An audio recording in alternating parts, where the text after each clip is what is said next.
మనకు నిజమైన ఆత్మీయులు ఎవరు అనేది ఎప్పుడు తెలుస్తుంది? మన చుట్టూ చాలామంది ఉంటారు. కానీ వారిలో నిజంగా మనకు ఆత్మీయులు ఎవరు? ఎలాంటి సమయాల్లో తెలుస్తుంది?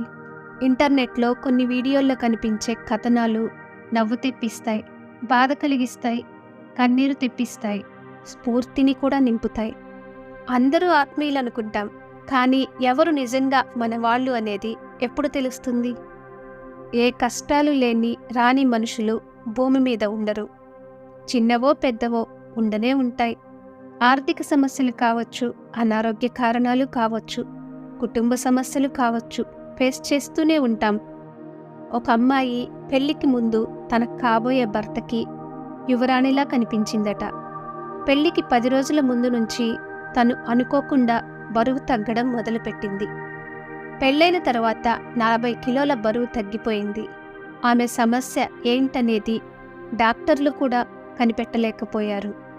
ఇక అత్తింటి వారైతే, మీ అమ్మాయికి పెళ్లికి ముందు నుంచి అనారోగ్యం ఉంది, దాన్ని దాచిపెట్టి పెళ్లి చేశారని తిట్టిపోశారు.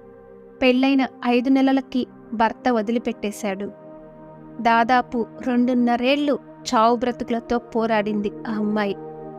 అద్దంలో తన ముఖం చూసుకోలేనంతగా 28 కిలోల బరువుకి వెళ్ళిపోయింది.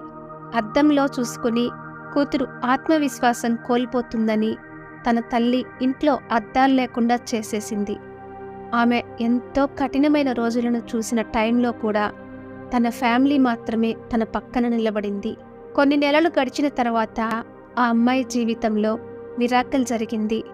బరువు పెరగడంతో పాటు ఆమె అనారోగ్యం నుంచి కోలుకోవడం మొదలుపెట్టింది. ఆమెలో ఎంతటి శక్తి వచ్చిందంటే తిరిగి తనకు ఇష్టమైన జాబ్లో జాయిన్ అయింది. ప్రస్తుతం ఎంతో సంతోషంగా ఉంది. తన బలమైన నమ్మకం ఏంటో తెలుసా?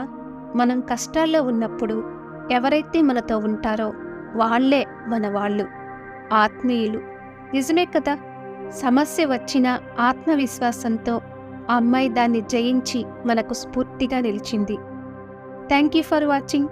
For more interesting videos, please like and subscribe our channel.